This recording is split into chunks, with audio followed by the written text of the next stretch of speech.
ಇದೇ ವಿಷಯದ ಬಗ್ಗೆ ಇವತ್ತು ಚರ್ಚೆ ಮಾಡ್ತೀವಿ. ಹಲವು ಜನ ಗಣ್ಯರು ನಮ್ಮ ಜೊತೆಗಿರ್ತಾರೆ. ನನ್ನ ಕೊಲೀಗ್ ಪ್ರಶಾಂತ್ ನಾಥು ಇದ್ದಾರೆ. ಪ್ರಶಾಂತ್, ಕಾರ್ಯಕ್ರಮಕ್ಕೆ ಸ್ವಾಗತ. ಎಚ್.ಎಸ್. ಪ್ರಭಾಕರ್ ವಿದೇಶಾಂಗ ವಿಶ್ಲೇಷಕರು ನಮ್ಮ ಜೊತೆಗೆ ನೇರ ಸಂಪರ್ಕದಲ್ಲಿದ್ದಾರೆ. ನಿವೃತ್ತ ವಿಂಗ್ ಕಮಾಂಡರ್ ಸುದರ್ಶನ್ ಅವರು ಕೂಡ ನೇರ ಸಂಪರ್ಕದಲ್ಲಿದ್ದಾರೆ. ಇಬ್ಬರು ಕೂಡ ಕಾರ್ಯಕ್ರಮಕ್ಕೆ ಸ್ವಾಗತ. ನಮ್ಮ ಜೊತೆಗೆ ಇವತ್ತು ರಮೇಶ್ ಬಾಬು, ಕಾಂಗ್ರೆಸ್ನ ವಿಧಾನ ಪರಿಷತ್ ಸದಸ್ಯರು ಜೊತೆಗಿದ್ದಾರೆ ಸ್ಟುಡಿಯೋದಲ್ಲಿ. ಜೊತೆಗೆ ಅಶೋಕ್ ಗೌಡ ಅವರಿದ್ದಾರೆ. ಇಬ್ಬರು ಕೂಡ ಕಾರ್ಯಕ್ರಮಕ್ಕೆ ಸ್ವಾಗತ. ಎಚ್.ಎಸ್. ಪ್ರಭಾಕರ್ ಅವರ ಮೊದಲ ಪ್ರತಿಕ್ರಿಯೆಯನ್ನು ತೆಗೆದುಕೊಳ್ತೀನಿ. ಪ್ರಭಾಕರ್ ಅವರೇ, ಇದೆಂಥ ವಿದೇಶಾಂಗ ನೀತಿ? ಡಯಾಗ್ನಲಿ ಅಪೋಸಿಟ್ ಆಗಿರುವ ಇಬ್ಬರ ಜೊತೆಗೂ ನಾವು ಎಂಗೇಜ್ ಆಗ್ತೀವಿ ಅಂತ.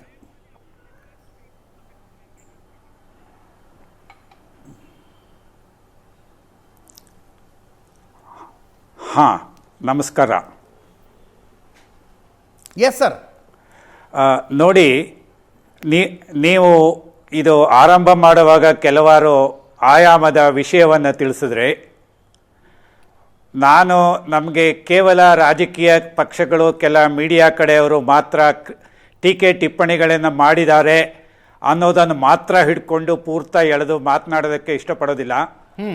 ಏಕೆ ಅಂದರೆ ಯಾವುದೇ ಸಂಕಷ್ಟ ಬರಲಿ, ಯಾವುದೇ ಪ್ರದೇಶದಲ್ಲಿರಲಿ, ನಮಗೆ ಬರಬೇಕಾಗಿರ್ತಕ್ಕಂತಹ ಯಾವುದೇ ಕಚ್ಚಾ ಸಾಮಗ್ರಿಗಳಿದೆ, ಯಾವ ಪೂರೈಕೆಗಳಿರಲಿ, ಅದನ್ನು ತಂದು ನಮ್ಮ ಸಮಾಜಕ್ಕೆ ನೀಡೋದು ಅತಿ ಮುಖ್ಯವಾದ ಆದ್ಯತೆ. ಅದು ಸರ್ಕಾರ ನೀಡ್ತಾನೆ ಬಂದಿದೆ. ನಾನು ಈ ಸರ್ಕಾರದಲ್ಲಿ ಈ ವಿಷಯಕ್ಕೆ ಸಂಬಂಧಪಟ್ಟಂತೆ ಅಂತ ಮಾತ್ರ ಹೇಳೋದಿಲ್ಲ. ಹಿಂದಿನ ಸರ್ಕಾರಗಳು ಕೂಡ, ಬೇರೆಯ ಪಕ್ಷಗಳ ಸರ್ಕಾರ ಇದ್ದಾಗೂ ಕೂಡ ಒಳ್ಳೊಳ್ಳೆ ಕೆಲಸ ಮಾಡಿದ್ದಾರೆ. ಎಲ್ಲವುದನ್ನು ನಾನು ಪ್ರಶಂಸೆ ಮಾಡ್ತೇನೆ. ಈಗ ಮುಖ್ಯವಾಗಿ ಈ ವಿಷಯದಲ್ಲಿ ನಾವು ತಿಳ್ಕೊಳ್ಬೇಕಾಗಿರೋದೇನು ಅಂತಂದರೆ, ಇರಾನು ಆದಷ್ಟು ಸಡಿಲ ಮಾಡಿದೆ ಈ ದಿನ ತಮ್ಮ ಸರ್ಕಾರಿ ನೀತಿಯನ್ನು. ಅದರಲ್ಲಿ 5 ಬಹುಶಃ 6 ಕೂಡ ಇರಬಹುದು ದೇಶಗಳಿಗೆ ವಿನಾಯಿತಿಯನ್ನು ನೀಡಿದೆ, ಭಾರತ ಸೇರಿದಂತೆ. Iraq, Bharat, Russia, China, Pakistan, Bangladesh ಇರ್ಬೋದು ಅಂತ ಹೇಳ್ತಾ ಇದ್ದಾರೆ. ಹೀಗೆ ಇರುವಾಗ ನಮಗೆ ಮೊದಲು 48 ಗಂಟೆಗಳ ಸಮಯ ಮಾತ್ರ ದೊರಕಿತ್ತು. ತದನಂತರ ಡೊನಾಲ್ಡ್ ಟ್ರಂಪ್ನವರು ಮತ್ತೆ 5 ದಿನ ವಿಸ್ತಾರ ಮಾಡಿದ್ದು ಇನ್ನೂ ಅನುಕೂಲ ಆಯಿತು. ನಾಡಿದ್ದು ಬೆಳಗ್ಗೆಗೆ ಆ 5 ದಿನದ ಗಡುವು ಕೂಡ ಮುಗಿಯುತ್ತೆ. ಅಷ್ಟರ ನಡುವೆ ನಾಡಿದ್ದಿನ ನಂತರ ಏನಾಗ್ಬೋದು ಅನ್ನೋದು ಬಹಳ ದೊಡ್ಡ ಪಿಕ್ಚರು ಎಲ್ಲರೂ ಒಂದು ಹೈಪಾಥಸೈಸ್ ಮಾಡಿಕೊಂಡು, ಸಿಚುಯೇಷನನ್ನು ಎಕ್ಸ್ಪೆಕ್ಟ್ ಮಾಡಿಕೊಂಡು ಮಾತುಕತೆ ನಡೆಸ್ತಾ ಇದ್ದಾರೆ ಪ್ರಪಂಚಾದ್ಯಂತ ಎಲ್ಲ ಮೀಡಿಯಾಗಳಲ್ಲೂ ಕೂಡ. ಇಲ್ಲಿ ಮುಖ್ಯವಾಗಿ ನಾವು ಏನು ತಿಳ್ಕೊಳ್ಬೇಕು ಅಂದರೆ, ನಮ್ಮ ದೇಶ, ನಮ್ಮ ನಾಡು, ನಮಗೆ ಇರ್ತಕ್ಕಂಥ ಸಮಸ್ಯೆ, ಹಾಗಾಗಿ ಇದು ನಮಗೆ ಎಷ್ಟು ಅನುಕೂಲ ಅನ್ನೋದು ಒಂದು ಆಯಾಮ ಆಯಿತು. ಓಕೆ. ಆದರೆ ನಾಡಿದ್ದು ಸಂಜೆ ಇದೇ ಸಮಯಕ್ಕೆ ಸಂದರ್ಭ ಇದೇ ರೀತಿ ಇರುತ್ತಾ ಮಧ್ಯಪ್ರಾಚ್ಯದಲ್ಲಿ, ಹೋರ್ಮುಜ್ ಸುತ್ತಮುತ್ತಲೋ ಅಥವಾ ಅಣು ಕೇಂದ್ರದ ಸುತ್ತಮುತ್ತಲೋ ಇರಾನ್ನಲ್ಲಿ, ಅಥವಾ ಕಾರ್ಗ್ ಐಲ್ಯಾಂಡ್ ಅನ್ನು ತಗೊಳ್ಳುವ ದೃಷ್ಟಿಯಿಂದ ಈ 3 ವಿಷಯ ನಾನು ಏನೆತ್ತಿದ್ದೀನಿ. ಕಾರ್ಗ್ ಐಲ್ಯಾಂಡ್ ನಾಡಿದ್ದು ನಂತರ ಪಡೆಯೋದಕ್ಕೆ ಮಾಡೋ ಪ್ರಯತ್ನ, ಅಂತೆಯೇ ಹೋರ್ಮುಜನ್ನು ಕೂಡ ಸಾಕಷ್ಟು ತಮ್ಮ ಕಂಟ್ರೋಲಿಗೆ ತೆಕ್ಕೊಂಡು ಎಲ್ಲರ ಹಡಗುಗಳನ್ನು ಮುಂದೆ ಸಾಗೋದಕ್ಕೆ ಬಿಡೋದು 2ನೇ ಪ್ರಯತ್ನ. 3ನೇದು ಉಳಿದಂತಹ ಅಷ್ಟೊಂದು ಎನ್ರಿಚ್ಮೆಂಟ್ ಆಗದೇ ಇರತಕ್ಕಂಥ ಯುರೇನಿಯಮನ್ನು ಅಮೆರಿಕಾದವರು ತಮ್ಮ ವಶಕ್ಕೆ ಪಡ್ಕೊಂಡು ಅಮೆರಿಕಾಗೆ ತೆಕ್ಕೊಂಡು ಹೋಗಿ ಅವರ ಸೆಂಟರ್ನಲ್ಲಿ ಇಟ್ಕೊಳ್ತಕ್ಕದ್ದು. ಈ 3 ಪ್ರಥಮ ಉದ್ದೇಶಗಳನ್ನು ಇಟ್ಕೊಂಡು ನಾಡಿದ್ದಿನ ನಂತರ ಅಮೆರಿಕ, ಇಸ್ರೇಲ್ ಜಂಟಿಯಾಗಿ ಮುನ್ನಡೆಯಬಹುದಾದಂತಹ ಸಮಯಗಳು. ಅಷ್ಟರ ಒಳಗಡೆ ಈಗೇನಿರೋದು ಅಂದರೆ, ನೋಡಿ, ಈ ಪರ್ಷಿಯನ್ ಗಲ್ಫ್ನಲ್ಲಿ ಹೋರ್ಮುಜ್ ತನಕ ನಿಂತಿದ್ದಷ್ಟು ಒಂದಿಷ್ಟು ರಾಶಿ 1000ಕ್ಕೂ ಹೆಚ್ಚು ತೈಲ ಹಾಗೂ ಕಚ್ಚಾ ಸಾಮಗ್ರಿಗಳನ್ನು ಹೊಂದಿದಂಥ ಹಡಗುಗಳು. ತದನಂತರ ಹೋರ್ಮುಜ್ನಿಂದ ಈಗ ಒಪ್ಪಿಗೆ ಪಡೆದು ಮುಂದೆ ಹೊರಡತಕ್ಕಂತಹ ಹಡಗುಗಳು ಕಡಿಮೆ. ಈಗ ನಿಮಗೆ ಹೋರ್ಮುಜ್ ಜಲಸಂಧಿಯಿಂದ ಗಲ್ಫ್ ಆಫ್ ಓಮನ್ ಕಡೆಯಿಂದ ಬಂದು ಅರೇಬಿಯನ್ ಸೀಗೆ ಎಂಟರ್ ಆಗೋದು, ಅಲ್ಲಿ ಕ್ರೌಡ್ ಕಡಿಮೆ ಇದೆ. ಹಾಗಾಗಿ 37-40 ಕಿಲೋಮೀಟರ್ ಸ್ಪೀಡ್ನಲ್ಲೂ ಬಂದ್ರೂ ಕೂಡ ನಮ್ಮದು ಸಾಕಷ್ಟು ಹಡಗುಗಳು ಕ್ಯೂನಲ್ಲಿ ಯಾವ ಪೊಸಿಷನಲ್ಲಿದೆ ಅನ್ನೋದ್ರ ಮೇಲೆ ಡಿಪೆಂಡ್ ಆಗತ್ತೆ. ಹೊರಗಡೆ ಬರೋ ಚಾನ್ಸಸ್ ಇದೆ. ತದನಂತರ ನಾವು ಅರೇಬಿಯನ್ ಸಿ ಎಂಟರ್ ಆದಮೇಲೆ ನಮ್ಮದೇ ಎಸ್ಕಾರ್ಟನ್ನು ಕೊಟ್ಕೊಂಡು ನಮ್ಮ ಬಂದರಿನವರೆಗೆ ಎಲ್ಲಿಗೆ ಬೇಕೋ ಅಲ್ಲಿಗೆ ತಂದು ನಿಲ್ಲಿಸ್ಕೊಳ್ಬೋದು. ಬೇರೆಯವರು ಅದೇ ರೀತಿನಲ್ಲಿ ಮಾಡ್ಕೊಳ್ತಾರೆ. ಆದರೆ ಎಲ್ಲ ಹಡಗುಗಳಿಗೂ ಅವ್ರಿಗೂ ಮಾರ್ಗ ಸುಲಭವಾಗಿ ಬಿಡ್ತಾ ಇಲ್ಲ. ಕೆಲವು 5 ಅಥವಾ 6 ರಾಷ್ಟ್ರಗಳಿಗೆ ಮಾತ್ರ. ಈ ಹಿಂದೆ ನಿಂತಿರ್ತಕ್ಕಂಥಲ್ಲಿ ಇವರಿಗೆಲ್ಲ ಪ್ರಿಯಾರಿಟಿ ಕೊಟ್ಟು ಕರೆದು ಕಳಿಸ್ತಾರೆ. ಹಾಗಾಗಿ ನಮಗೆ ಮುಂದಿನ ಸ್ವಲ್ಪ ದಿನಗಳಲ್ಲಿ ಬರ್ತಕ್ಕಂಥ ಯಥೇಚ್ಛವಾದಂತಹ ಸರಕು, ಯಥೇಚ್ಛವಾದಂಥ CNG LNG ಯಥೇಚ್ಛವಾದಂಥ ಕಚ್ಚಾ ಸಾಮಗ್ರಿಗಳು, ತೈಲ ಸೇರಿದಂತೆ ಒಂದು. ನೋಡಿ, ಹಾರ್ಮೋಸ್ನಲ್ಲಿ ಇರೋದು 3 ದಾರಿಗಳು ಮಾತ್ರ. ಒಂದು ಒಳಗಡೆ ಬರೋದಕ್ಕೆ, ಒಂದು ಹೊರಗಡೆ ಹೋಗೋದಕ್ಕೆ, ಮಧ್ಯ ಬಫರ್ ಝೋನ್ ಅದು. ಹಾಗಾಗಿ 6 ಕಿಲೋಮೀಟರ್ ಆಗಲ್ಲ, ಅಥವಾ ಕೆಲವರು 6 ಮೈಲಿ ಅಂತ ಕೂಡ ಹೇಳ್ತಾರೆ. ಅಷ್ಟು ಜಾಗ ಮಾತ್ರ ಹಾರ್ಮೋಸ್ ನಲ್ಲಿ ಇರುವಂತದ್ದು. ಅಲ್ಲಿ ಒಂದನ್ನೊಂದು ಓವರ್ಟೇಕ್ ಮಾಡಿ ಬರೋದಕ್ಕೆ ಅವಕಾಶ ಇಲ್ಲ. ಎಸ್ ಪ್ರಭಾಕರ್ ಸರ್, ಒಂದೇ ನಿಮಿಷ, ನಾನು ವಾಪಸ್ ಬರ್ತೀನಿ ತಮ್ಮ ಹತ್ರ. ವಿಂಗ್ ಕಮಾಂಡರ್ ಸುದರ್ಶನ್ ಸರ್, ಹೇಗೆ ನೋಡ್ತೀರಿ ಈ ವಿದೇಶಾಂಗ ನೀತಿಯನ್ನ? ಈಗ ನೋಡಿ, ಯುದ್ಧ ಪ್ರಾರಂಭವಾಗಕ್ಕಿಂತ ಮುಂಚೆ ಹಾರ್ಮುಜ್ ಜಲಸಂಧಿಯ ಮುಖಾಂತರ ದಿವಸಕ್ಕೆ ಸರಾಸರಿ 120 ಹಡಗುಗಳು ಅಪ್ ಅಂಡ್ ಡೌನ್ ಮಾಡ್ತಾ ಇದ್ವು. ಅನ್ಕೋಬಹುದು ನಾವು. ಹೌದು ಹೌದು. ಈಗ ನಮಗೆ ತೈಲ ಮತ್ತೆ LPG ಎಷ್ಟು ಮುಖ್ಯವೋ, ಅವರಿಗೆ ಭಾರತದಿಂದ ನಾವು ರಫ್ತು ಮಾಡುವ ಬಾಸುಮತಿ ಅಕ್ಕಿ, ತರಕಾರಿ, ಹಣ್ಣು ಅಷ್ಟೇ ಮುಖ್ಯ. ಅಲ್ಲೇನು ಬೆಳೆಯಲ್ಲ. ಸೊ ಹಾಗಾಗಿ ಅವರು they were equally dependent on our ships to supply food grains to them. ಮತ್ತೆ ಈ ಯುದ್ಧ ನಡೆಯೋಕ್ಕಿಂತ ಮುಂಚೆ ನೀವೇ ಹೇಳಿದ್ರಿ, ಪ್ರಧಾನಿ ನರೇಂದ್ರ ಮೋದಿ ಅವರು ಇಸ್ರೇಲಿಗೆ ಹೋಗಿ ಬಂದ್ರು. ಅವರು ಬರೋ ತನಕ ಕಾಯ್ದಿದ್ರು, ವಾಪಸ್ ಸುರಕ್ಷಿತವಾಗಿ ಬಂದ್ರು. ಆಮೇಲೆ ಅಮೆರಿಕದ ಜೊತೆಗೂ ನಮ್ಮ ಒಂದು ಸಂಬಂಧ ಯಾವಾಗ್ಲೂ ಚೆನ್ನಾಗೇ ಇದೆ. ಸ್ವಲ್ಪ ಆಪರೇಷನ್ ಸಿಂಧೂರ ಆದ್ಮೇಲೆ ಯಾವಾಗ ಈ ಟ್ರಂಪ್ ಮಹಾಶಯ ಬಾಯ್ ಬಡ್ಕನಕ್ ಶುರು ಮಾಡಿದ್ನು, I did the ceasefire ಅದು ಇದು ಅಂತ ಹೇಳಿ ಸ್ವಲ್ಪ ಒಂದಿಷ್ಟು ಇದಾಯ್ತು. ಆಮೇಲೆ ಈ ಪಾಕಿಸ್ತಾನವನ್ನ ತೆಕ್ಕೆಯಲ್ಲಿ ಕುಂದಿಸ್ಕೊಂಡಿದ್ದು ಇನ್ನೂ ನಮಗೆ ಒಂದಿಷ್ಟು ಮುಜುಗರ ಆಯ್ತು. ಆದ್ರೆ ಈ ಇರಾನಿನ ಸಂಬಂಧಕ್ಕೆ ಬಂದಾಗ ಇದು ಇವತ್ತಿನ ನಾಳಿನ ಅಲ್ಲ. ಇವತ್ತು ನೋಡಿ, ಈ ನಾವು ಎಷ್ಟು ಇನ್ವೆಸ್ಟ್ ಮಾಡಿದೀವಿ ಅಂದ್ರೆ, ಚಹಬಾರ್ ಅಂತೂ ಎಲ್ಲರಿಗೂ ಗೊತ್ತು, ಚಹಬಾರ್ ಬಂದರು ಭಾರತ ನಿರ್ಮಿಸಿದ್ದು ಅಂತ. ಆಮೇಲೆ ಮುಂಬೈ ಇಂದ ರಷ್ಯಾದವರೆಗೆ ಅಜರ್ಬೈಜಾನ್ ಮತ್ತು ಇರಾನಿನ ಮೂಲಕ ಹಾದು ಹೋಗುವ 7200 ಕಿಲೋಮೀಟರ್ ಹೆದ್ದಾರಿಯನ್ನ ನಿರ್ಮಿಸ್ತಾ ಇದ್ದೀವಿ. ಸ್ವಲ್ಪ ರಾಜಕೀಯ ತೊಂದರೆ ಆಗಿದೆ ಅಜರ್ಬೈಜಾನ್ ಅಲ್ಲಿ. ಆದ್ರೆ ಈ ಬಂದರ್ ಅಬ್ಬಾಸ್ ಏನೇ ಹೇಳ್ತೀವಲ್ಲ, ಮುಂಬೈನಿಂದ ಬಂದರ್ ಅಬ್ಬಾಸ್ ವರೆಗೂ ಶಿಪ್ ಹೋಗುತ್ತೆ. ಬಂದರ್ ಅಬ್ಬಾಸ್ ಇಂದ ಈ ಗಡಿ ಪ್ರದೇಶದವರೆಗೂ ರೈಲ್ ವ್ಯವಸ್ಥೆ ನಾವೇ ಮಾಡ್ತಾ ಇದೀವಿ. ಮುಂದೆ ಅಜರ್ಬೈಜಾನ್ ಇಂದ ಮುಂದೆ ರಷ್ಯಾಕ್ಕೆ ಹರ್ಕೊಂಡು ಹೋಗುತ್ತೆ. ಇದರಿಂದ ಏನ್ ಅಡ್ವಾಂಟೇಜ್ ಅಂದ್ರೆ, ಇದೇನು ನಾವು ಮೆಡಿಟರೇನಿಯನ್ ಸಿ ಇಂದ Suez canal, red sea, gulf of Aden ಅದೆಲ್ಲ ಮುಖಾಂತರ ಬಂದು ಹಿಂದೂ ಮಹಾಸಾಗರಕ್ಕೆ ಬರ್ತಿದ್ವಲ್ಲ, ಅದು 40% ಕಡಿಮೆ ಆಗುತ್ತೆ. ಇದು ಒಂದು ಬಂದ್ಬಿಟ್ರೆ ಅದು 40% ಕಡಿಮೆ ಆಗುತ್ತೆ. ಆಮೇಲೆ ಸುರಕ್ಷಿತವಾಗಿರುತ್ತೆ. ನಾವು so you mean to say it's a win-win situation. ಅವ್ರಿಗೂ ನಾವು ಬೇಕು, ನಮಗೆ ಅವ್ರು ಬೇಕು ಅಂತ. ಖಂಡಿತ, we are interdependent on each other. So ಇದು ಇವತ್ತು ನೋಡಿ, ಇದರ ಟ್ರಯಲ್ ನಡೆದಿದ್ದು 2014 ಅಲ್ಲಿ. ಬಟ್ ಅದೇ ಹೇಳಿದ್ನಲ್ಲ, ಅಜರ್ಬೈಜಾನ್ ನಲ್ಲಿ ಸ್ವಲ್ಪ ತಿಕ್ಕಾಟ ರಾಜಕೀಯವಾಗಿ ನಡೆದಿರೋದ್ರಿಂದ ಮುಂದೊಂದು ಇದೇ ತರ ನಮ್ಮ ಸರ್ಕಾರದ ಧೋರಣೆ ಏನಿದೆ, ವಿದೇಶಾಂಗ ನೀತಿ ಏನಿದೆ, ಅದನ್ನು ಸರಿಪಡಿಸ್ಕೊಳ್ಳುತ್ತೆ. ಅದರಲ್ಲಿ ಏನ್ ತೊಂದರೆ ಇಲ್ಲ. ಬಂದೆ ಸುದರ್ಶನ್ ಸರ್, ನೋಡಿ ಈಗ ಯುದ್ಧ ಪ್ರಾರಂಭವಾದ್ಮೇಲೆ ಪ್ರಶಾಂತ್, ಇಲ್ಲಿ ತನಕ ಎಷ್ಟು ಸಲ ಈ ಸುದ್ದಿ ಬಂದಾಗಲೂ ನಾನು ಪಿಂಚ್ ಆಫ್ ಸಾಲ್ಟ್ ಇಂದಾನೆ ಹೇಳ್ತಾ ಇದ್ದೆ ಅದನ್ನ. ಅಂತಿಮವಾಗಿ ಅಧಿಕೃತವಾದ ಇರಾನಿನ ಹೇಳಿಕೆ ಬರುವ ತನಕ ಇದನ್ನು ನಂಬಬಾರದು ಅಂತ. ಇವತ್ತು ಅಬ್ಬಾಸ್ ಅರಾಗ್ಜಿ ಹೇಳಿಕೆ ಇದೆ. ಅದೇ 27 ದಿನಗಳ ನಂತರ ಒಂದು ಸೈ ಆಫ್ ರಿಲೀಫ್ ಅಂತ ನನಗನ್ಸುತ್ತೆ. ಅದು ಎಷ್ಟು ದಿನ ಉಳಿಯುತ್ತೆ ಅನ್ನೋದು ಪ್ರಾಯಶಃ 5 ದಿನದ ಸೀಸ್ ಫೈರ್ ಮುಗಿದ್ಮೇಲೆ ಸ್ಪಷ್ಟವಾಗುತ್ತೆ. ಬಟ್ ಭಾರತದಲ್ಲಿ ಏನೊಂದು ತೈಲ ಸಂಕಟ, LPG ಸಂಕಟದ ಒಂದು ಪರಿಸ್ಥಿತಿ ಇತ್ತು. ಅದರ ಮಧ್ಯೆ ಹಾರ್ಮುಜ್ ಜಲಸಂಧಿಯಿಂದ ಭಾರತದ ಹಡಗುಗಳಿಗೆ ಒಂದು ಫ್ರೀ ಪ್ಯಾಸೇಜ್ ದೊರಕುವ ಸುದ್ದಿ ಏನಿದೆ ಅಲ್ವಾ, ಇದು ನಿಜಕ್ಕೂ ಒಂದು ಸೈ ಆಫ್ ರಿಲೀಫ್ ಸರ್ಕಾರಕ್ಕೂ ಹೌದು, ಭಾರತ ದೇಶದ ಜನಸಾಮಾನ್ಯರಿಗೂ ಹೌದು. ಯಾಕಂದರೆ ಇಡೀ ಒಂದು ಆರ್ಥಿಕವಾಗಿರ್ತಕ್ಕಂಥ ಪರಿಸ್ಥಿತಿ ತಿರುವುಮುರು ಆಗ್ತಕ್ಕಂಥ ಸಾಧ್ಯತೆಗಳನ್ನು ನಾವು ಎದುರು ನೋಡ್ತಾ ಇದ್ವಿ. ಆ ಸಂದರ್ಭದಲ್ಲಿ ಇರಾನ್ ಇದನ್ನು ಬಿಡ್ತಾ ಇರತಕ್ಕಂಥದ್ದು ನನಗನ್ಸುತ್ತೆ. ನೋಡಿ, 2-3 ಕಾರಣಗಳು ಕೂಡ ಸ್ಪಷ್ಟವಾಗಿ ಕಾಣ್ತಾ ಇವೆ. ಒಂದು, ಭಾರತ ವಿಪಕ್ಷಗಳ ಎಷ್ಟೇ ಟೀಕೆಗಳ ಮಧ್ಯೆಯೂ ಕೂಡ ಭಾರತ ಸರ್ಕಾರಕ್ಕೂ ಅಂದರೆ ಎಲ್ಲೂ ಅಮೇರಿಕ ಮತ್ತು ಇಸ್ರೇಲ್ನ ಪರವಾಗಿ ನಾವು ನಿಂತ್ವಿ, ಇರಾನನ್ನು ಡಂಪ್ ಮಾಡಿದ್ವಿ ಅಂತಕ್ಕಂಥ ಸ್ಥಿತಿ ಆ ಮಟ್ಟಕ್ಕೆ ಭಾರತ ಸರ್ಕಾರ ಹೋಗಲಿಕ್ಕೂ ಸಾಧ್ಯ ಇಲ್ಲ. ನಮ್ಮ ತೈಲದ ಅವಶ್ಯಕತೆ ಏನು ಮಧ್ಯಪ್ರಾಚ್ಯದ ಮೇಲೆ ಇದೆ, ಯಾವುದೇ ಪಕ್ಷದ ಸರ್ಕಾರ ಬಂದರೂ ಕೂಡ ಅದನ್ನು ಮಾಡಲಿಕ್ಕಾಗಲ್ಲ. ನಾನು ಇಸ್ರೇಲ್ ಜೊತೆ ಮೈತ್ರಿ ಮಾಡ್ಕೊಳ್ತೀನಿ, ಅದರ ಅರ್ಥ ನಾನು ಇಲ್ಲ ಉಳಿದ ಮಿಡಲ್ ಈಸ್ಟ್ನ ರಾಷ್ಟ್ರಗಳ ಮುಸ್ಲಿಂ ರಾಷ್ಟ್ರಗಳ ಡಂಪ್ ಮಾಡ್ತೀನಿ ಅನ್ನುವ ಸ್ಥಿತಿ ಇರಲಿಲ್ಲ.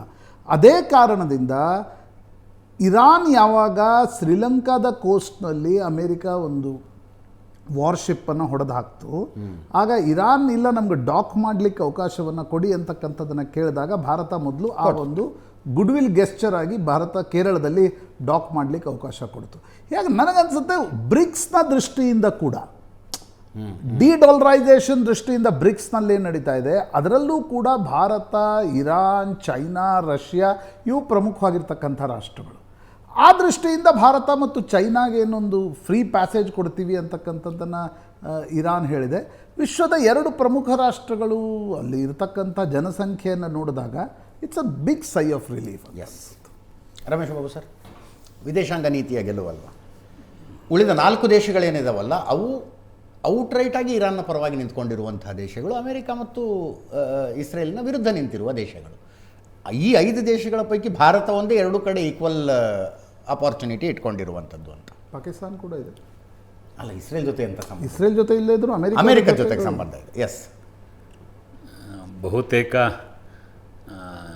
ಭಾರತ ದೇಶದ ವಿದೇಶಾಂಗ ನೀತಿಯ ಇವತ್ತಿನ ತಪ್ಪು ಒಪ್ಪುಗಳ ನಡುವೆಯೂ ಸಹ ಇರಾಕ್ನವರು ನಮ್ಮ ದೇಶಕ್ಕೆ ಇರಾನ್ನವರು ಆರ್ಮೋಸ್ ಮೂಲಕ ನಮಗೆ ಪರ್ಮಿಟ್ ಮಾಡೋದಕ್ಕೆ ಆ ದೇಶಕ್ಕೆ ನಾನು ಅಭಿನಂದನೆ ಹೇಳ್ತೀನಿ. ಮೊದಲನೇದಾಗಿ ಒಂದು ಇವತ್ತಿನ ದೇಶದಲ್ಲಿ ಕೇಂದ್ರದ ಮೋದಿರವರ BJP ಸರ್ಕಾರ ಆಲ್ಮೋಸ್ಟು ದೇಶವನ್ನು ಗೊಂದಲದಲ್ಲಿ ಇಟ್ಟಿದ್ದಾರೆ, ಅದರಲ್ಲೇನು ಎರಡನೇ ಮಾತಿಲ್ಲ. ಇವತ್ತು ಇವರು ತಟಸ್ಥ ನಿಲುವನ್ನು ಅನುಸರಣೆ ಮಾಡಿದ್ದಿದ್ರೆ ಇವತ್ತೇನು ಪಾಕಿಸ್ತಾನ ಮಧ್ಯಸ್ಥಿಕೆ ವಹಿಸೋಕೆ ಬಂದು ನಿಂತಿರೋ ಸ್ಥಾನದಲ್ಲಿ ಭಾರತ ಇರಬೇಕಾಗಿತ್ತು.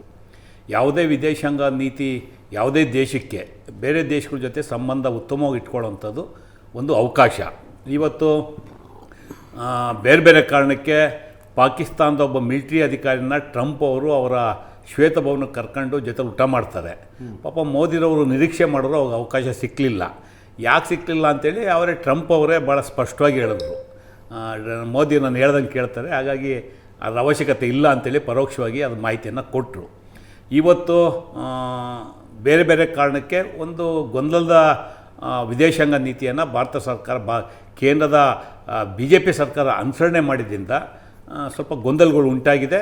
ಇವೆಲ್ಲದರ ಮಧ್ಯೆ ಈಗ ನಮಗೆ ಅವರು ಆರ್ಮೋಸ್ ಮೂಲಕ ಅನುಮತಿ ಕೊಟ್ಟಿರೋದ್ರಿಂದ ತಾತ್ಕಾಲಿಕವಾಗಿ ಗ್ಯಾಸ್ ಅಥವಾ ಪೆಟ್ರೋಲಿಯಂ ಉತ್ಪನ್ನಗಳ ಬ್ಲಾಕ್ ಮಾರ್ಕೆಟ್ ಭಾರತದಲ್ಲಿ ಉಂಟಾಗೋದಕ್ಕೆ ಸ್ವಲ್ಪ ತಡೆ ಆಗಿದೆ. ಅಷ್ಟರ ಮಟ್ಟಿಗೆ ನಾನು ಭಾರತ ದೇಶದ ವಿದೇಶಾಂಗ ನೀತಿಯನ್ನು ಸ್ವೀಕಾರ ಮಾಡ್ತೇನೆ.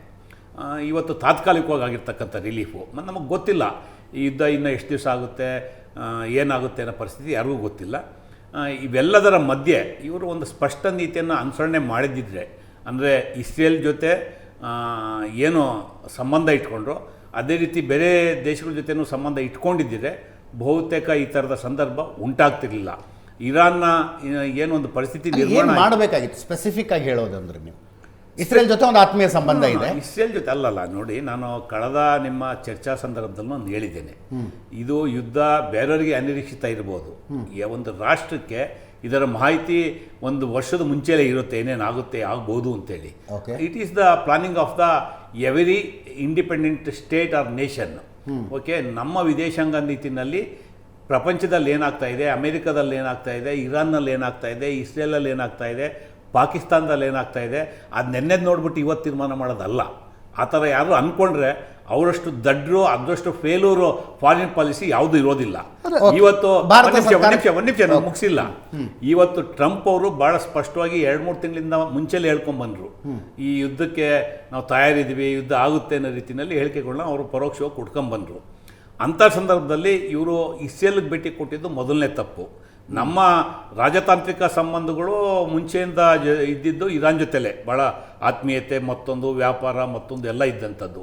ಇವತ್ತು ನೀವು ರಷ್ಯಾ ಬಗ್ಗೆ ಮಾತಾಡೋಕೆ ಕೊಟ್ಟರೆ ಅದು ಸೋವಿಯತ್ ಒಕ್ಕೂಟ ಏನಿತ್ತು ಆ ಸೋವಿಯತ್ ಒಕ್ಕೂಟದ ಜೊತೆ ನಮಗೆ ಸ್ವತಂತ್ರ ಪೂರ್ವದಿಂದಲೂ ಸಹ ಸಂಬಂಧ ಇಟ್ಕೊಂಡ್ಬಂದಿದೆ.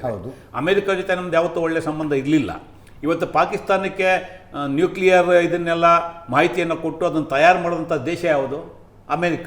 ಅಮೇರಿಕ ಜೊತೆ ನಾವು ಯಾವತ್ತೂ ಭಾರತದವರು ಸಹ ಅವ್ರ ಮೇಲೆ ನಂಬಿಕೆ ಆಗಲಿ ವಿಶ್ವಾಸ ಆಗಲಿ ಇಟ್ಕೊಂಡು ಮಾಡೋವಂಥವ್ರಲ್ಲ. ಆದರೆ ಇತ್ತೀಚೆಗೆ ಮೋದಿರವರು ಟ್ರಂಪ್ ಪರವಾಗಿ ಇಂಡೈರೆಕ್ಟಾಗಿ ಕ್ಯಾನ್ವಾಸೇ ಮಾಡಿಬಿಟ್ರು. ಅಲ್ಲಿ ಟ್ರಂಪ್ ಮೋಡಿ ಅನ್ನೋ ರೀತಿಯಲ್ಲಿ ಪ್ರೋ ಅಮೆರಿಕ ಪಾಲಿಸಿನೇ ಬಿಜೆಪಿ ಇದು ಮೋದಿದು ಅಂತ definitely no doubt in that. Nuclear deal ಏನು ಸರ್? ನ್ಯೂಕ್ಲಿಯರ್ ಡೀಲು ಸಂದರ್ಭ ಬೇರೆ.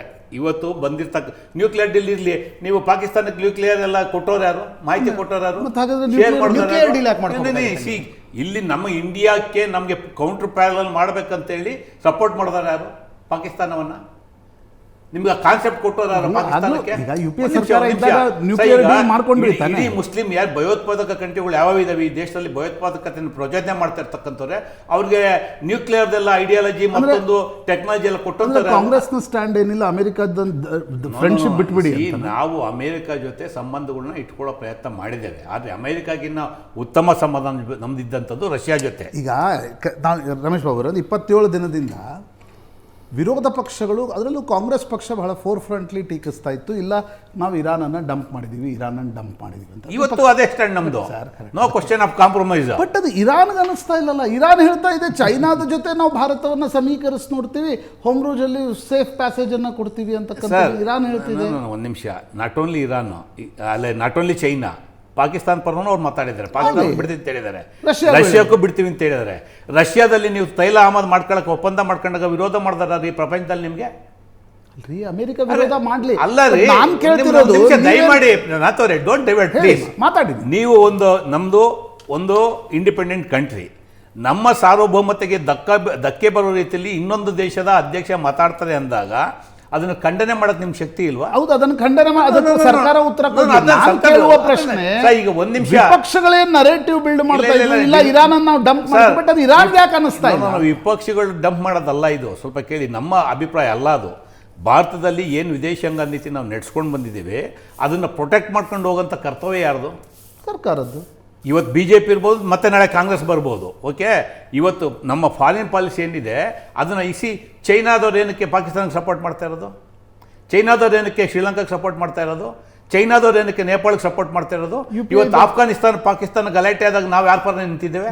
UPA ಇದ್ದಾಗ ಇರಲಿಲ್ವಾ ಚೈನಾ ಮಾವೋ ನೇಪಾಳದಲ್ಲಿ ಸಪೋರ್ಟ್ ಮಾಡ್ತಿದೆ? ಇದೆ ಸರ್, that is what I am telling to you. ನಮ್ಮ ದೇಶದ ಸಮಗ್ರತೆಗೆ ಸಾರ್ವಭೌಮತೆಗೆ ಧಕ್ಕೆ ಬರಬೇಕಂತೇಳಿ ಒಂದು ಕಡೆ ಚೈನಾ, ಒಂದು ಕಡೆ ಅಮೆರಿಕ, ಇವರು ನಮಗೆ ನೈಬರ್ ಕಂಟ್ರಿ ಯಾವ್ಯಾವ ಇದಾವೆ ಅವನ್ನೆಲ್ಲ ಪೋಷಣೆ ಮಾಡ್ಕೊಂಬಂದಿರೋದು. ನಾಟ್ ಓನ್ಲಿ ಪಾಕಿಸ್ತಾನ, ಶ್ರೀಲಂಕಾ ಇರ್ಬೋದು, ನೇಪಾಳ ಇರ್ಬೋದು, ಮತ್ತೊಂದು ಇರ್ಬೋದು, ಪೋಷಣೆ ಮಾಡ್ಕೊಂಬಂದಿರೋದೇ ಇವರು, ಚೈನಾ ಅಂಡ್ ಅಮೆರಿಕ. ಇರಾನ್ಗೆ ನೀವು ಹೇಳ್ತಿದ್ರಿ ಇರಾನನ್ನ ಭಾರತ ಡಂಪ್ ಮಾಡಿಬಿಡ್ತು, ನಾವು ಇಸ್ರೇಲ್ ಪರವಾಗಿದ್ದೀವಿ ಅನ್ನೋದು ಪ್ರಧಾನಮಂತ್ರಿ ಹೇಳಿದ್ರು. ಬಟ್ ಅದು ಇರಾನ್ಗೆ ಯಾಕೆ ಅನಿಸ್ತಾ ಇಲ್ಲ? ಇರಾನ್ ಹೇಳ್ತಾ ಇದೆ ಇಲ್ಲ Bharat is our friendly country. Iran ಅನ್ನ ವಿದೇಶಾಂಗ ಸಚಿವರು ಇಲ್ಲ. ಈಗ ನಿಮ್ಮ ಪ್ರಭಾಕರ್ ಅವರು ಡೆಲ್ಲಿಯಿಂದ ಮಾತಾಡ್ತಾ ಹೇಳಿದ್ರು, ಏನಕ್ಕೆ ಇವತ್ತು ಇರಾನ್ಗೆ ಭಾರತ ಜೊತೆ ಹೋಗೋಂಥ ಅನಿವಾರ್ಯತೆ ಇದೆ ಅಂತೇಳಿ. ಅದು ಒಂದು ಕಡೆ ಅನಿವಾರ್ಯತೆ ಇವತ್ತು ಸೃಷ್ಟಿಯಾಗಿರೋದಲ್ಲ, ಯುದ್ಧದ ಕಾರಣಕ್ಕೆ ಸೃಷ್ಟಿಯಾಗಿರೋದಲ್ಲ, ಆರ್ಮೋಸ್ ಕಾರಣಕ್ಕೆ ಸೃಷ್ಟಿಯಾಗಿರೋದಲ್ಲ. ಭಾರತ ಮತ್ತು ಇರಾನ್ ಸಂಬಂಧಗಳು ಹಳೆ ಸಂಬಂಧಗಳು. ಈಗ ನೀವು ಇಡೀ 20 ದಿನ ನೀವು ಚರ್ಚೆ ಅಲ್ಲ, ಈಗ ಇರಾನಿನ ವಿದೇಶಾಂಗ ಸಚಿವರೇ ಬಂದು 5 ದೇಶಗಳ ಹಡಗುಗಳಿಗೆ ನಾವು ಅವಕಾಶ, 5 ಮಿತ್ರ ದೇಶಗಳ ಹಡಗುಗಳಿಗೆ ಅವಕಾಶ ಕೊಡ್ತೀವಿ, ಅದರಲ್ಲಿ ಭಾರತ ಕೂಡ ಒಂದು ಅಂತ ಹೇಳಿದಾಗ ಭಾರತದ ವಿದೇಶಾಂಗ ನೀತಿ ಗೆಲ್ತು ಅಂತ ಅರ್ಥ ಇಲ್ಲ? ಡೆಫಿನೆಟ್ಲಿ ಇಲ್ಲ. ಇದು ತಾತ್ಕಾಲಿಕ, ನೀವು ಗೆಲ್ಲ ಪ್ರಶ್ನೆ ಅಲ್ಲ. ನಾವು ಹೇಳ್ತಾ ಇರ್ತಕ್ಕಂಥದ್ದು, ನೀವು ಇಸ್ರೇಲ್ಗೆ ಭೇಟಿ ಕೊಡದಲ್ಲೇ ಇದ್ದಿದ್ರೆ ಆ ನಂಬಿಕೆ, ಆ ವಿಶ್ವಾಸ ಇನ್ನೂ ಗಟ್ಟಿಯಾಗಿರೋದು. ನಾನು ಹೇಳ್ತಾ ಇರ್ತಕ್ಕಂಥದ್ದು ಅಥವಾ ಕಾಂಗ್ರೆಸ್ ಪಾರ್ಟಿ ಹೇಳ್ತಾ ಇರ್ತಕ್ಕಂಥದ್ದು, ಇವತ್ತು ಆಲ್ಮೋಸ್ಟಲ್ಲಿ ನಮಗೇನು ಅವ್ರು ಪರ್ಮಿಟ್ ಮಾಡಿದ್ದಾರೆ ಅದಿನ್ನ ಬಲಿಷ್ಠವಾಗಿರೋದು. ನೀವು ಅದನ್ನು ಮಾಡಲಿಲ್ಲ. ನೀವು ಒಬ್ಬ ದೇಶದ ಒಬ್ಬ ಅಧ್ಯಕ್ಷನ ಕೊಲೆ ಆದಂಥ ಸಂದರ್ಭದಲ್ಲಿ ಖಂಡನೆ ಮಾಡುವಂಥ ಶಕ್ತಿ ಭಾರತ ಕಳ್ಕೋತು. ಇವತ್ತು ಪಾಕಿಸ್ತಾನ ಪ್ರಪಂಚದಲ್ಲಿ 7 ದೇಶಗಳು ಮಾತ್ರ ಖಂಡನೆ ಮಾಡಿದ್ದು ರಮೇಶ್ ಬಾಬು ಅವರೇ. 7 ದೇಶ, 7 ದೇಶಗಳ ಖಂಡನೆ ಮಾಡಿದ್ದು. ಸ್ವಲ್ಪ 7 ದೇಶದ ಒಂದು ಕಡೆ ಬರೋಣ. ಇವತ್ತು ಪಾಕಿಸ್ತಾನ ಯಾವ ಸೀಟಲ್ಲಿ ಬಂದು ಕೂತಿದೆ? ಯಾವ ಸೀಟಲ್ಲಿ ಕೂತ್ಕೊಂಡಿದೆ? ಅಮೇರಿಕ, ಇರಾನು, ಇಸ್ರೇಲ್ ಜೊತೆ ಮಾತುಕತೆ ಮಾಡೋ ಸ್ಥಿತಿಗೆ ಬಂದು ಕೂತಿದ್ದಾರೆ. ಇದಕ್ಕೆ ಅವಕಾಶ ಕೊಟ್ಟಂಥವ್ರು ಯಾರು? ಅದನ್ನು ನಾವು ಹೇಳ್ತಾ ಇರ್ತಕ್ಕಂಥದ್ದು, ಆ ಸ್ಥಾನದಲ್ಲಿ ಭಾರತ ಇರಬೇಕಾಗಿತ್ತು. ಕೇವಲ ಆಲ್ಮೋಸ್ಟ್ಗೆ ಎಂಟ್ರಿ ಕೊಟ್ಬಿಟ್ರು ಅಂತೇಳಿ ನೀವು ಕಿರೀಟ ತೊಟ್ಕೊಳ್ಳೋದಲ್ಲ. ನಮ್ಮ ಫಾರಿನ್ ಪಾಲಿಸಿಯಿಂದ ಇನ್ನೊಂದು ಯಾವುದೋ ಪಾಕಿಸ್ತಾನ ಅಂತ ಬ್ರೋಕರ್ ದೇಶ ಬಂದು ಇವತ್ತು ನಿಮ್ಮ lead ವಾದವನ್ನ ಮಾಡೋಂಥ ಯಾವಾಗ ಪರಿಸ್ಥಿತಿಗೆ ಬಂದಿದೆ. ಒಪ್ಕೊಳ್ಬೋದಿತ್ತು ಹೇಳ ನಾನು. ಚೈನಾ, ರಷ್ಯಾ, ಇರಾಕ್ ಮತ್ತು ಪಾಕಿಸ್ತಾನಕ್ಕೆ ಸೇಫ್ ಪ್ಯಾಸೇಜ್ ಕೊಟ್ಟು ಭಾರತ ಇರಾನ್ ಮುಂದೆ ಗಿಡಗಡಾಯಿಸುವ ಪರಿಸ್ಥಿತಿ ನಿರ್ಮಾಣ ಆದಲ್ಲಿ ನಾನು ನಿಮ್ಮ ವಾದವನ್ನು ಒಪ್ತಾ ಇದ್ದೆ. ಅದಕ್ಕೆ ನಾನು ಹೇಳಿದೆ, ನಿಮ್ಮ ವಾದವನ್ನು ಇರಾನ್ ಒಪ್ತಾ ಇಲ್ಲ, ನಮ್ಮನ್ನು ಡಂಪ್ ಮಾಡಿಲ್ಲ ಭಾರತ ಅಂತ ಹೇಳ್ತಿದ್ದಾರೆ. ಡಮ್ ಮಾಡಿಲ್ಲ ನಿಮ್ಗೆ ಯಾವತ್ತೂ ಹೇಳಿಲ್ಲ ಅವರು. ನೀವು ಹೇಳ್ತಾ ಇದ್ರಿ, ನೀವು ನಿಮ್ಮ ಪಕ್ಷದ ನಿಲುವು. ನೋಡಿ ನೀವು ಅದನ್ನೇ ಹೇಳಿದ್ದು. ನಮ್ಮ ಕಾಂಗ್ರೆಸ್ ಪಾರ್ಟಿಗೆ ಸ್ಪಷ್ಟತೆ ಇದೆ. ಒಂದು ಇನ್ಸಿಡೆಂಟ್ ಇಟ್ಕೊಂಡು ಇಡೀ ವಿದೇಶಾಂಗ ನೀತಿಯನ್ನು ವಿಮರ್ಶೆ ಮಾಡೋಕ್ಕೆ ಬರೋದಿಲ್ಲ. ಇವತ್ತು ಆರ್ಮೋಸಲ್ಲಿ ಅವ್ರೇನಾದ್ರು ಪರ್ಮಿಟ್ ಮಾಡಿದರೆ because of the relationship between that country and our country. Permit ಮಾಡದೇ ಇರೋದು ಮೋದಿಯ ವೈಫಲ್ಯ.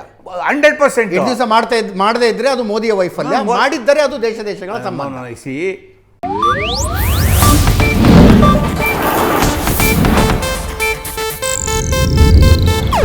ಇದು ಏಷ್ಯಾನೆಟ್ ನ್ಯೂಸ್ ನೆಟ್ವರ್ಕ್ ಪ್ರಸ್ತುತಿ.